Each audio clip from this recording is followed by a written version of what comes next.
My name is Clarissa Rowe, 32 years old.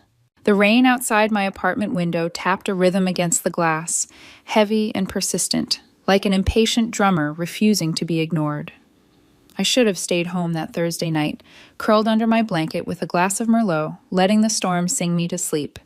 Instead, I found myself standing in front of the mirror, smoothing the black dress Adrian once said made me look powerful. It was supposed to be a night of celebration, a promotion, a raise, a promise of the future we had been building together. When his call came, my lipstick slipped from my hand and clattered to the floor. Canceling dinner with his parents? Family emergency? I wanted to believe him. I wanted to believe that the unease in his voice was simply fatigue, not deceit. Love meant trust, right? That was what I kept telling myself. And yet my feet carried me down Fifth Street, hoodie up, baseball cap low, as if some instinct deep inside me already knew the truth. The restaurant glowed like an island of warmth against the storm. Through its wide windows, I saw the golden light, the clink of glasses, couples leaning close over candlelit tables. I told myself I'd just walk by, just confirm that nothing was wrong. But then I saw him. Adrian. My Adrian. His shoulders hunched in the way they always did when he was nervous, fingers running through his dark hair. And across from him, auburn hair, laughter like champagne bubbles, and his parents sitting beside her with eyes that glowed with approval. I froze. The woman's name hit me like a knife when Margie White called it out. Bessie. The one that got away. The one he had told me about in half shrugs and quick stories, like she was a ghost from his past. Except she wasn't a ghost. She was right there, alive, radiant, her hand intertwined with his. I slid into a hidden corner, heart pounding so loudly I was sure someone would hear it. My eyes blurred, but my ears sharpened, catching every cruel word. Adrian's parents, laughing, praising him for being clever. Adrian himself, calling me pathetic, dismissing me as nothing more than a wallet with legs, a walking ATM. Each word was acid dripping down my spine. My throat burned, but no scream came. Instead, I sat in silence, my nails digging crescents into my palms, as I listened to them plan a future funded by my stupidity, the apartment deposit, the gifts, the dinners, all of it on my dime, my generosity turned into their inside joke. I stumbled away before I collapsed there on the floor. The night air hit me like shards of glass. By the time I reached my building, the rain had worsened, pounding against the concrete as if mocking me. I moved like a ghost through my apartment, seeing every object with new, hateful clarity. His cologne bottle on the dresser, the watch I bought him resting smugly on the nightstand, his shoes by the door as though they belonged. And then something inside me snapped. The rage came in waves, hot and feral at first, then icy and controlled. I gathered his things, every tie, every shirt, every trace of him that had invaded my space. My arms loaded with evidence of 8 months of deceit, I walked down to the street, letting the storm baptize his possessions. The leather jacket, the silk shirts, the polished shoes, dropped one by one into a soggy monument of lies. Mrs. Rodriguez from 4B passed by, her dog tugging at the leash. She paused, watching me empty my apartment of him. "Spring cleaning?" she asked with a sly smile. "Something like that," I answered, my voice steadier than I felt.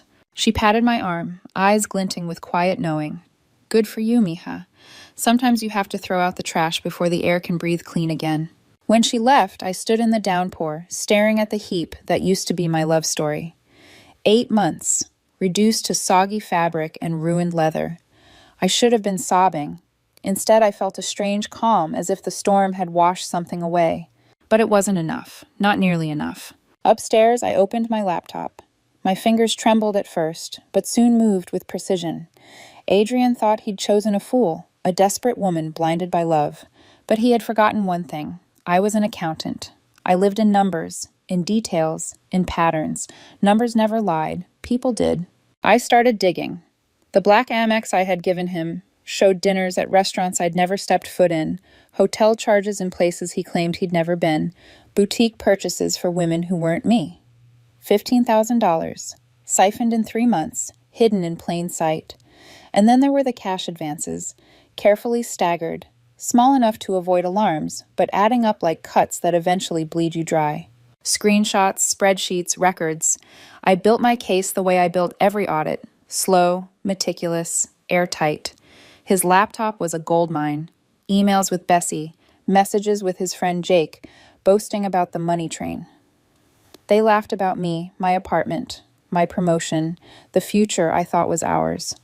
Adrian didn't just betray me, he mocked me. By the time the storm eased, I had a folder thick with evidence, not just of cheating, but of fraud, of theft, of a man so arrogant he believed he'd never get caught. I stared at the documents, the emails, the laughing texts, and something inside me crystallized. This wasn't heartbreak anymore. This wasn't even anger. It was war. Adrian White had called me pathetic, had told his parents I was nothing more than a paycheck with a heartbeat, but he had underestimated me. He had mistaken silence for weakness, generosity for stupidity, and that mistake was going to cost him everything. I closed the laptop and sat in the quiet hum of the apartment. My chest still ached, but beneath the ache was steel. Tomorrow, I thought, the real work begins. The morning light crept reluctantly through my blinds, pale and cold, as if even the sun didn't want to touch the wreckage Adrian had left behind. My body ached from exhaustion, but my mind was a machine, calculating, assembling, determined. Coffee steamed in my mug, bitter and strong, though I barely tasted it. My kitchen table had transformed overnight into a crime lab. Stacks of receipts, credit card statements, screenshots, and Adrian's abandoned laptop glowing with damning secrets. I started where any accountant would, with the numbers. Every transaction from the black Amex I had foolishly given him was plotted on a spreadsheet. Rows of dinners, boutique charges, hotel stays. I color-coded them. Red for restaurants, blue for travel, green for luxury items. The sheet lit up like a carnival of deceit. My money had been the fuel for his charade, every charge a brick in the castle he'd been building with someone else. At first, the pattern was simply theft. But then, as my fingers flew across the keys, I saw more. Timing. Intent. The same weekends he told me he was visiting his sick uncle in Jersey, there were hotel charges in Manhattan. The day he claimed his card was frozen, there was a purchase for Bessie's favorite perfume. Adrian wasn't sloppy. He was strategic. He'd built a double life on my dime and laughed about it with Jake Damien, the parasite who egged him on. I found the text buried in his chat logs. Jake, how's the money train, bro? Adrian, full steam. Just got her to cover my car insurance for the year. Jake, classic move. How much she worth, you think?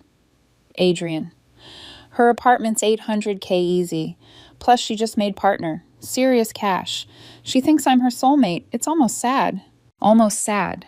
I stared at those two words until my eyes blurred. My love, my loyalty, my laughter with him over coffee in the mornings, reduced to almost sad. I wanted to smash the laptop, but instead I printed every vile line, hole-punching them into a binder.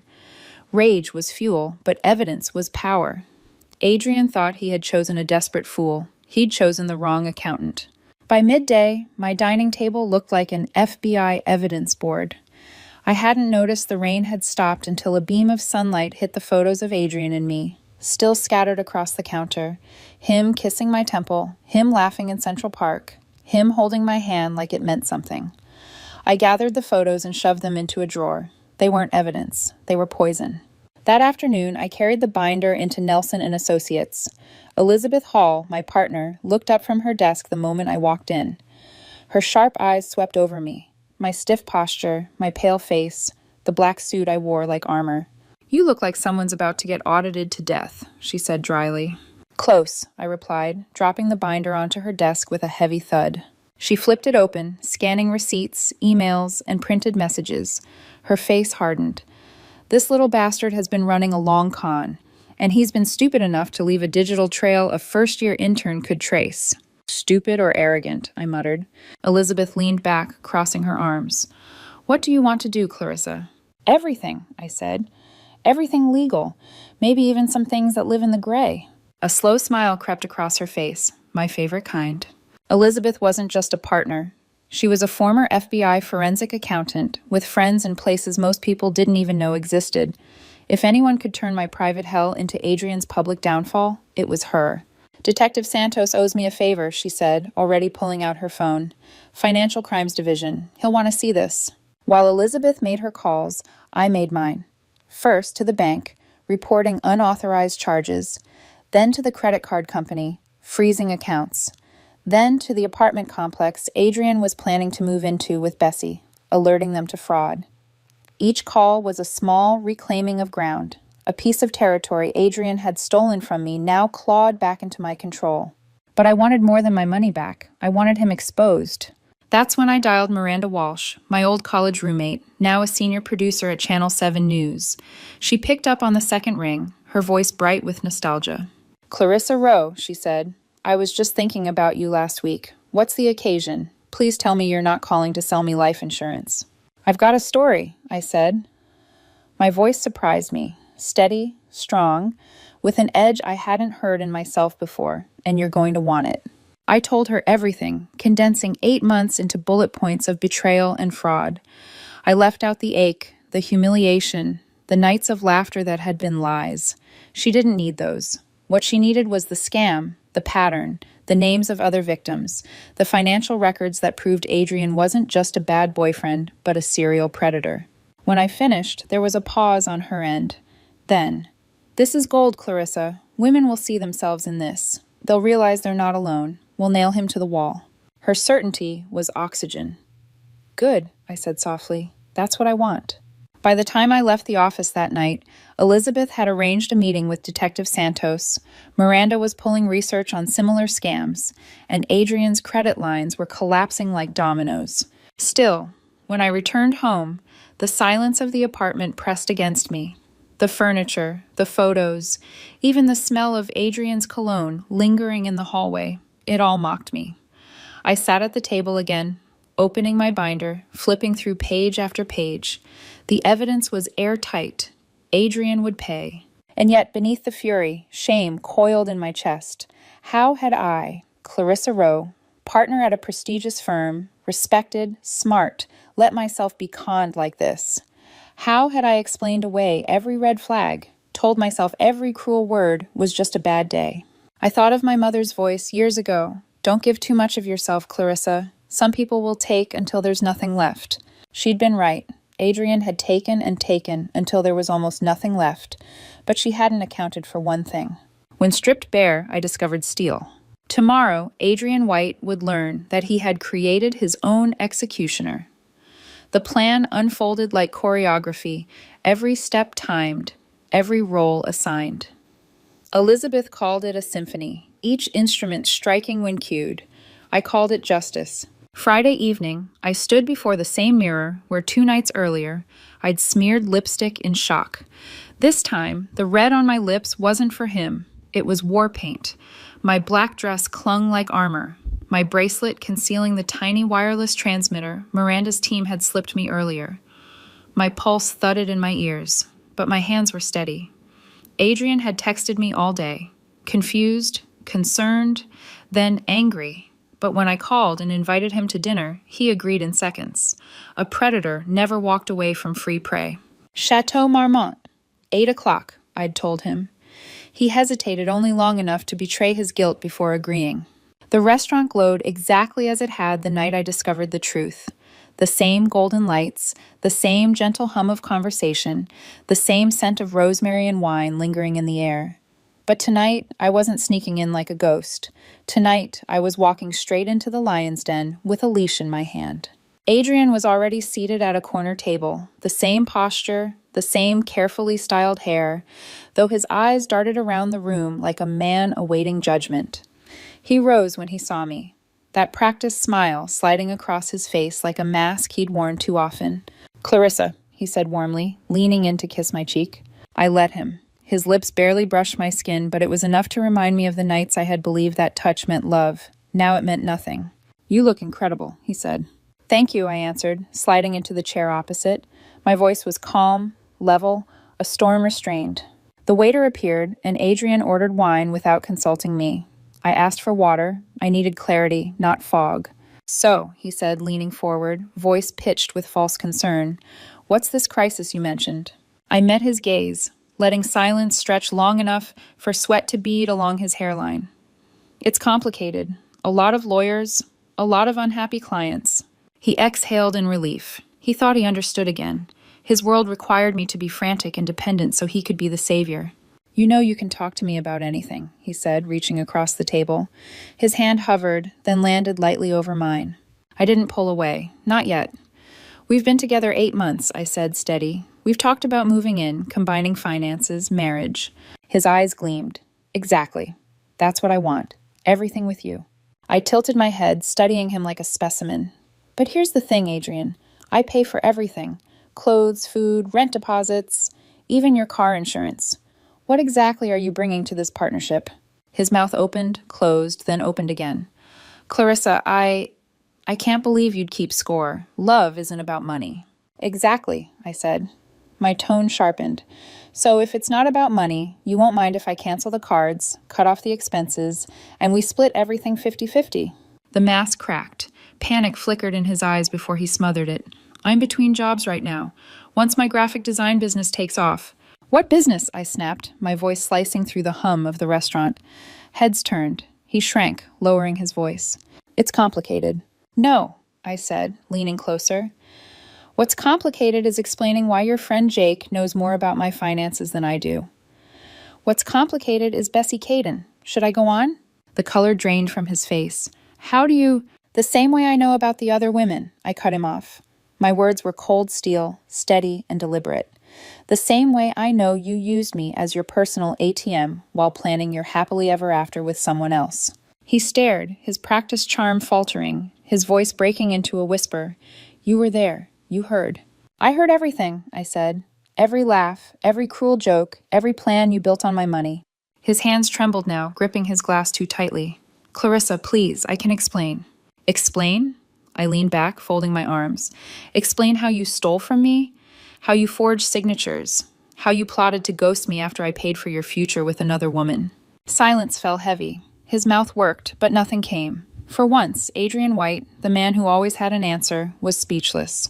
I reached into my bag and pulled out the manila folder. I laid it on the table, pushing it toward him with deliberate care. What's this? His voice cracked. Your life, I said. Bank statements, emails, police reports, testimonies from your previous victims. His fingers trembled as he opened it. Photos spilled across the table. Sarah Mitchell, Jessica Williams, Rebecca Rivera. All women he had drained like he drained me. His breath came shallow, ragged. You can't do this, he whispered. I'm not doing anything, I said. I'm letting you face the consequences of your own choices. He looked up then, eyes wild, desperate. Why are you doing this to me? The question was almost laughable. Even now, he saw himself as the victim. Because you made me believe I was worthless, I said softly, but with venom. Because you turned my love into your punchline. Because someone needs to make sure you never do this to anyone else. I stood, smoothing my dress. Behind Adrian, by the entrance, I saw Detective Santos step forward. Outside, Miranda's camera crew adjusted their angles, their lenses fixed on the table. You have 2 choices, I said. You can come quietly and maybe get a deal, or you can run and spend the rest of your life hunted. His face collapsed, shoulders sagging. The mask was gone. He was just a man cornered, stripped of lies. The click of handcuffs echoed through the restaurant like a gavel. Conversations stopped, diners turned, and Adrian White was led through the room, head down, shoulders slumped. Flashes from Miranda's cameras bathed him in white light. His downfall was no longer a secret whispered between lovers. It was broadcast for the world to see. And I didn't look away. The news broke before dawn. Channel 7's headline glared across television screens. Romance scammer exposed. Multiple victims speak out. Adrian's face filled the screen, pale and broken, a far cry from the man who once charmed entire rooms with a smile. I sat on my couch, clutching a mug of coffee gone cold, watching my private nightmare become public record. The footage was brutal. His arrest at Chateau Marmont, the evidence folder spread across the table, Detective Santos reading him his rights while Miranda's cameras captured every twitch of his jaw. My name was blurred from documents, but my voice carried in the background. Strong, steady, almost unrecognizable to me. By mid-morning, my phone was vibrating nonstop. Colleagues from the firm, distant cousins I hadn't spoken to in years, even my mother calling from Florida, her voice trembling with fury at the man who had hurt her daughter. But the calls that mattered most came from numbers I didn't recognize. "Is this Clarissa Rowe?" a woman asked hesitantly. "Yes. My name is Sarah Mitchell. I'm a doctor. Adrian stole $40,000 from me 3 years ago. I thought I'd never see justice until I saw your story last night." Her voice cracked. "Thank you for not being too ashamed to come forward. You gave me back my dignity." Another call, another voice. Jessica Williams, a lawyer who had paid for Adrian's supposed tuition. Then Rebecca Rivera, a software engineer whose savings had vanished into his phantom startup. One by one, their stories poured through the line, different details, same pattern: charm, manipulation, financial ruin. Each voice stitched into me a strange mix of grief and relief. I wasn't alone. I hadn't been singled out because I was foolish or desperate. I was one of many. That realization steadied me more than any victory could. By afternoon, Elizabeth breezed into my office at Nelson and Associates, her heels clicking like gunfire. She dropped a stack of folders on my desk. 3 other women, complaints that never made it past embarrassment. Santos is building a case that could put Adrian away for years. Years, I repeated, the word tasting both sweet and hollow. Years in prison wouldn't erase the months he stole from me. But it was something. Elizabeth studied me. "You don't look triumphant." I shook my head. "I don't feel triumphant, just unfinished." She leaned back in her chair. "Good. Stay hungry. We're not done yet." She was right. We weren't. Because that evening, the story took a darker turn. At 7 o'clock sharp, my assistant knocked on my door. "There's a woman here to see you," she said carefully. "She says her name is Bessie Caden." My blood ran cold. "Send her in and stay close." The woman who entered looked nothing like the radiant auburn-haired beauty I had seen at the restaurant. Her hair hung limp, her clothes wrinkled, her face pale with sleeplessness. She closed the door behind her, eyes locking onto mine with a strange mix of defiance and desperation. "Miss Rowe," she said, her voice controlled but trembling at the edges. "Thank you for seeing me." "You have 3 minutes," I replied, not offering her a seat. She sat anyway. "What you heard that night? It wasn't the whole truth." I laughed, sharp and humorless. "Really? Which part wasn't true? The part where Adrian called me pathetic? Or the part where he bragged about using me to pay for your future together?" She flinched, but her gaze held. "I never called you pathetic. That was him. And when he said those things, I felt sick. But you need to know, I was trapped too." "Trapped?" I echoed, my voice rising. "You planned a future with stolen money. You sat at that table smiling while I was funding your fairy tale." Bessie's composure cracked. Her hands twisted in her lap. "Adrian told me you knew. He said you were helping him because you wanted him happy, even if it wasn't with you. He said you were like a sister to him, that you supported us." The lie was so outrageous I nearly choked. "And you believe that?" "I wanted to," she whispered, "because the alternative was admitting the man I loved was a criminal." Her eyes shone with something, remorse, maybe, or performance. I couldn't tell. I searched her face for the same practiced charm Adrian had wielded. Instead, I saw exhaustion, regret, and the fragile threads of someone unraveling. "The night at the restaurant," she continued softly, "was the first time I heard him speak about you that way. And I realized if he could be so cruel about someone who had shown him nothing but kindness, then everything he told me about us was probably a lie too. That's why I left him." I folded my arms. "And yet here you are. What do you want from me, Bessie? Forgiveness? Solidarity? A character witness?" "Nothing," she said, standing slowly. "I just wanted you to know Adrian didn't only manipulate you. He manipulated me too. He used my name to open credit cards, loans. I'm facing charges in California because of him. I was his partner, yes, but also his victim." She reached the door, then turned back, her voice barely audible. "Adrian White is a monster. The worst part? He's so good at what he does. He makes you believe you're the villain in your own story." Her eyes softened. "I'm glad you were strong enough to fight back. I wish I had been." And then she was gone, leaving only the faint scent of rain and perfume in the room. I sat there for a long time, staring at the empty chair she had claimed without permission. Was she telling the truth? Or was this another layer of the con, another performance designed to shift blame and win sympathy? Didn't matter. Whether she was a victim or a co-conspirator, the outcome was the same. Adrian Whitehead's empire was crumbling, and Bessie's world was not far behind. But her words clung to me like smoke. He makes you believe you're the villain in your own story. And for a moment, I wondered if she was right. The courthouse smelled faintly of dust and nerves, a mix of old wood polish and too many whispered confessions. I sat in the front row, binder in hand, while Adrian shuffled into the room in shackles, his once polished shoes replaced by scuffed prison issue. He didn't look at me, but I felt the weight of his presence like a shadow that refused to lift. Judge Daniels presided, her voice clipped and precise. "Mr. White, you stand accused of multiple counts of fraud, identity theft, and grand larceny." The charges rolled on, a litany of thefts across years, faces of women who once believed in him flashing through my mind. Sarah, Jessica, Rebecca, myself.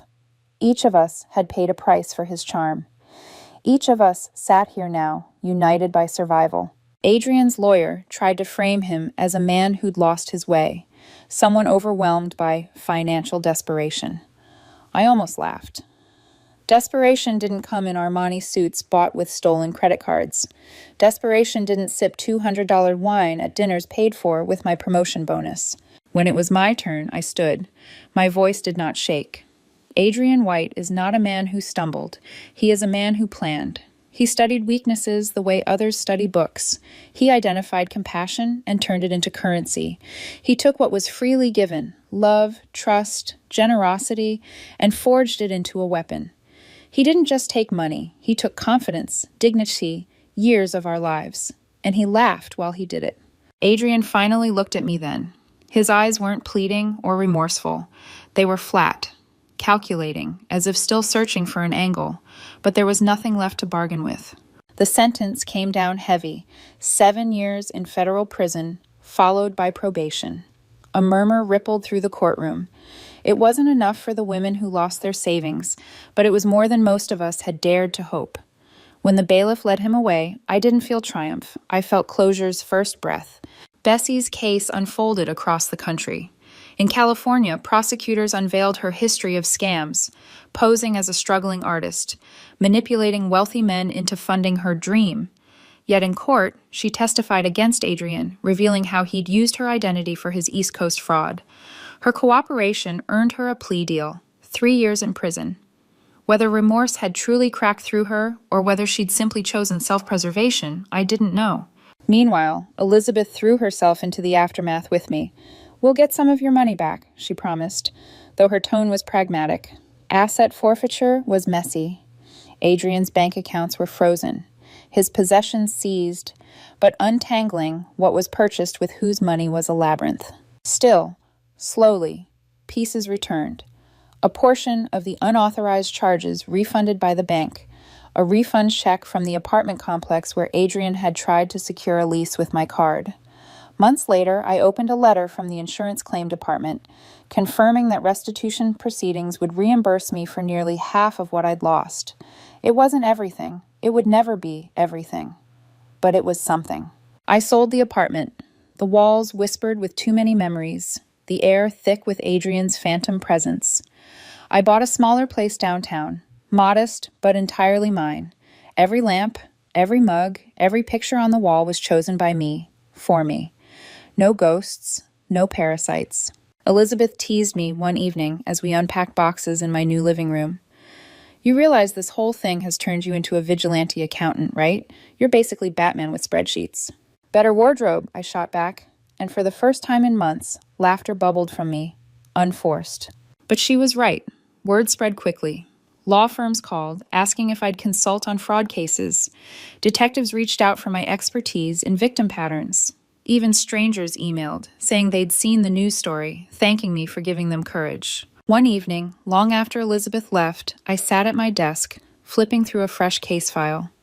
A small business owner conned by her partner. Different details, same story. I felt that familiar heat in my chest, not rage anymore, but purpose. Adrian thought he'd broken me. What he had really done was forge me into something sharper. Still, nights were not always easy. Sometimes I'd wake at 3 a.m., heart racing, convinced I heard his key in the door. Sometimes I'd catch a whiff of cologne on the subway and nearly gag. Healing wasn't a straight line, but each day I clawed a little further from the wreckage. 6 months after the trial, I returned to the courthouse, not for Adrian, but for myself. I sat quietly in the gallery, binder unopened on my lap, watching another fraud case unfold. A young woman testified against her ex-boyfriend, her voice quivering with the same shame I once carried. I wanted to rise and tell her she wasn't alone, that predators thrived on silence, that speaking her pain aloud was already victory. Instead, I just listened. And when she finished, when she sat trembling in her seat, I caught her eye and gave a small nod. A silent message. You're stronger than you think. Outside, the city buzzed as though nothing monumental had happened. But for me, it had. Adrian was gone, his reign dismantled, his name dragged into the light. Bessie was behind bars, her schemes dismantled too. I had rebuilt a life from ashes. Yet beneath it all, a lingering truth pulsed. Justice was never the end. It was the beginning of a new kind of responsibility. And whether I liked it or not, I was ready to carry it. Central Park smelled of wet grass and roasted peanuts from a nearby cart, the kind of ordinary comfort that felt foreign after years of chaos. I was walking there one evening when I heard someone clear his throat behind me. "Excuse me, are you Clarissa Rowe?" I turned, instinct tightening in my chest. He was tall, lean, with kind eyes that didn't flinch when they met mine.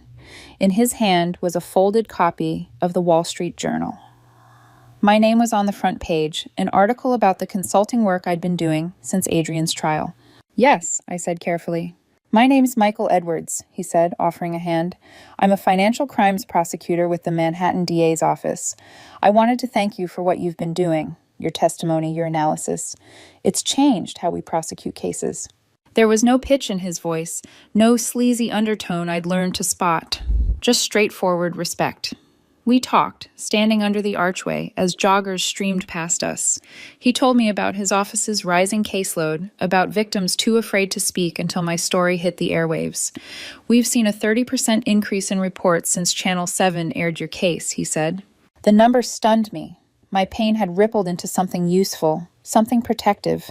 For the first time in months, I felt the stirrings of pride, untangled from shame. Michael handed me his card. "We could use your insight on a case we're building. Similar profile, a man targeting professional women. Would you consider consulting?" I took the card, our fingers brushing briefly. "I'll check my calendar," I said, though something in me already knew the answer. That was the beginning. Over the next 2 years, Michael and I built something fragile but real.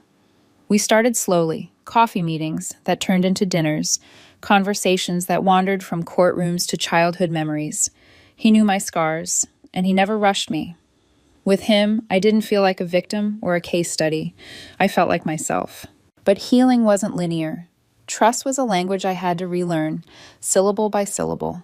Sometimes I'd pull back, questioning his motives, dissecting his kindness for hidden costs. He never resented it. He simply waited, steady and patient. One night, after we'd walked back from dinner, he stopped me outside my apartment. "You don't have to decide anything tonight," he said, his eyes soft. "But know this, I don't see you as broken, Clarissa. I see you as the sharpest person I've met in this city. And if you let me, I'd like to stand beside you, not above you." It was the exact opposite of Adrian's world. Respect instead of exploitation. Partnership instead of parasitism. By the time Michael and I began talking about moving in together, the ghosts of Adrian's betrayal had dulled. Not gone, never gone, but dulled into scars I could live with. Then the letter arrived. It came in a plain envelope, no return address. I slid it open, scanning the words until one line leapt out like a blade. Adrian White, parole hearing scheduled. My hands trembled. My coffee spilled across the counter, staining the letter, but I couldn't stop reading. He had served 4 years of his 7-year sentence. As a victim, I had the right to attend, to testify, to speak of the damage he had caused. The air in my apartment felt suddenly thin. The idea of seeing him again, of hearing his voice, tightened every muscle in my body. That evening, I called Detective Santos, who had become a friend over the years. "I got the notice," I said quietly. "I figured you would," he replied. "You planning to fight the parole?" I stared out the window at the city lights. Part of me wanted to scream yes, to demand that Adrian stay locked away, to ensure he never had the chance to manipulate another soul. But another part of me, the part that had grown through years of healing, knew I couldn't let his shadow dictate my choices forever. I'm going to testify, I said finally, but not for revenge. I'll tell the board what he did, what it cost, why people like him need monitoring. After that, the decision is theirs. There was a pause, then Santos's voice softened. That's a mature answer, Clarissa. Took me years to learn that justice isn't always punishment. Sometimes it's letting go. I wish letting go were as simple as hanging up a phone. But even as I slid the letter back into its envelope, my reflection in the dark window reminded me this was the last tether, and I wasn't sure if cutting it would free me or reopen the wound. The parole hearing room was smaller than I'd imagined. No sweeping courtroom, no dramatic echoes of a judge's gavel. Just a panel of 3 board members seated behind a long oak table, fluorescent lights buzzing overhead, and a scattering of chairs where victims could speak if they chose. I sat in the front, binder on my lap, the same one I had carried into court years earlier. It felt heavier now, not because of its contents, but because of the memories it carried. Elizabeth sat behind me for support, Michael at my side. Adrian entered through a side door in shackles, escorted by guards. Even in the drab jumpsuit, he tried to stand tall, his jaw lifted as though dignity could be salvaged through posture. His eyes flickered across the room, landing on me for only a second before skittering away. For the first time, I saw not the charming predator who once ruled my life, but a man aged by confinement, thinner, his confidence a cracked shell. The board began. His lawyer spoke first, weaving a story of rehabilitation. Mr. White has participated in therapy programs, completed financial responsibility courses, and expressed deep remorse for his past actions. He has a job offer waiting with a graphic design firm willing to give him a second chance. I nearly laughed. Graphic design. The same phantom career he'd used to siphon money from me. Some lies never died. They just changed wrapping. Then it was Adrian's turn.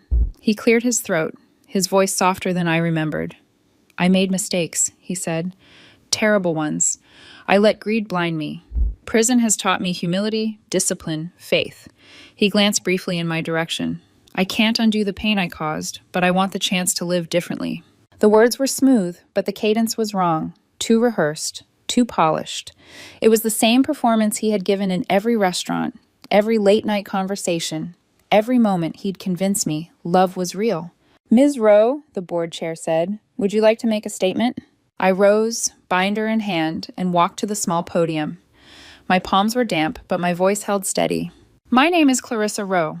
I was one of Adrian White's victims, though victim is too simple a word for what we endured. He didn't just steal money. He stole trust. He weaponized affection. He reduced love to leverage. When I met him, I believed generosity was a strength. He taught me to see it as weakness. He left me not just with debt, but with shame so heavy I could barely speak of it. Adrian shifted in his chair, but I didn't look at him. I looked at the panel. I stand here today not to demand vengeance. He has served years already. That's the law's part. But I need this board to understand that the damage of his crimes is not measured in dollars. It is measured in sleepless nights, in broken self-worth, in the ripple effect that stretches into every relationship after. His rehabilitation is his responsibility, not mine to affirm. What I can affirm is this. Men like Adrian do not stop unless watched, do not stop unless held accountable.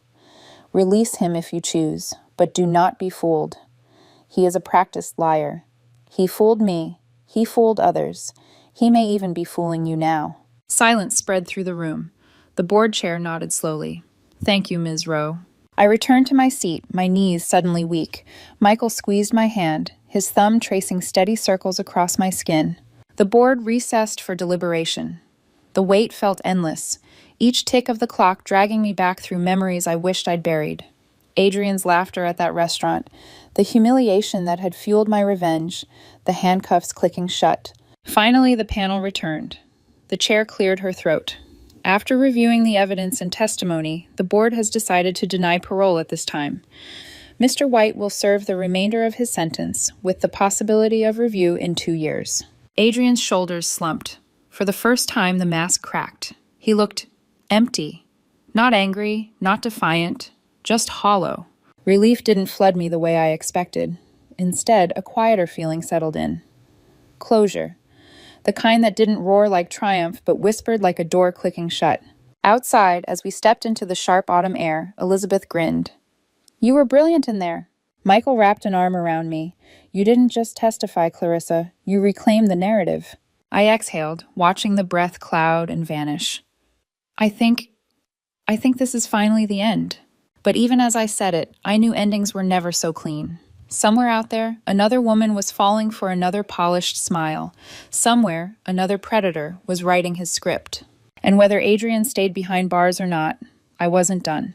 6 months later, my office window overlooked a city bathed in late afternoon light, the kind that turned skyscrapers into molten gold. Holland Financial Investigations had grown faster than I'd dreamed. What started as a one-woman crusade at my kitchen table had become a team of 12. Analysts, legal liaisons, even a victim support specialist. Every desk buzzed with purpose, every case another small battle in a war I hadn't chosen but refused to abandon. That morning, I'd reviewed files from 3 women duped by the same entrepreneur promising investments in a fake startup. Their voices cracked with the same shame I once knew too well. Now, when I looked into their eyes, I could say the words with conviction. "You are not alone, you are not to blame, and we will fight back." Michael had become a steady presence through it all. We moved slowly, carefully. Dinners that turned into weekends, weekends that grew into talk of a shared home. He respected my independence, never tried to manage me, never made me doubt the ground beneath my feet. One night, as we sat on my balcony with the city humming below, he said, "You know, Clarissa, you don't just close cases, you close wounds." I didn't answer. I just leaned into him, letting silence speak. Then came the envelope, plain, unmarked, slipped through the mail slot like an intruder. Inside was a single sheet of paper. Notice of Adrian White's parole review, scheduled 2 years from now. My pulse skipped, but only once. The fear that used to coil inside me had lost its bite. This time I folded the paper, placed it in a drawer, and went back to work. Adrian no longer owned my nights. Weeks later, a new name crossed my desk. Amanda. 23. Terrified. Convinced her boyfriend was draining her finances under the guise of shared dreams. She had seen the documentary about my case on Netflix, had watched me sit under studio lights and tell the story of how I clawed back my life. She had dialed the number trembling, whispering, "I think it's happening to me too." Her words hit me like a mirror reflecting the past. I remembered the weight of shame, the desperate hope that maybe, just maybe, love was real, even when the evidence screamed otherwise. "You've come to the right place," I told her, pulling out a fresh notepad. "Start from the beginning." As she spoke, her story tumbled out with the same beats, lies rehearsed, money siphoned, dreams dangled like bait. My pen scratched across the page, but in my chest, something else stirred. Not the bitterness that once drove me, but purpose sharpened into clarity. Adrian had tried to break me. Instead, he had forged me into a weapon. When Amanda finished, her voice shaking, I said firmly, "We're going to stop him. You're not weak, you're not pathetic, and you're not alone anymore." Her silence broke into sobs, not of despair, but of relief. Later that night, as the city settled into twilight, I stood by my office window, watching headlights blur into ribbons of white. The rain had begun, soft at first, then steady. I thought back to the night I'd dumped Adrian's clothes onto the sidewalk, the storm baptizing the ruins of my old life. That night had felt like an ending. Now I understood it was a beginning. Adrian White would spend years behind bars. Maybe one day he'd walk free, but he would never be free of what I'd built, a network of women who refused to stay silent, an organization that turned betrayal into battle cries. My phone buzzed again. Another email, another story, another life about to change. I smiled, not bitterly, not vengefully, but with something steadier. My revenge had never been Adrian's prison sentence. My revenge was this, the life I rebuilt, the women I empowered, the justice I pursued. He had tried to write my ending, but I had written my own beginning, and I was just getting started.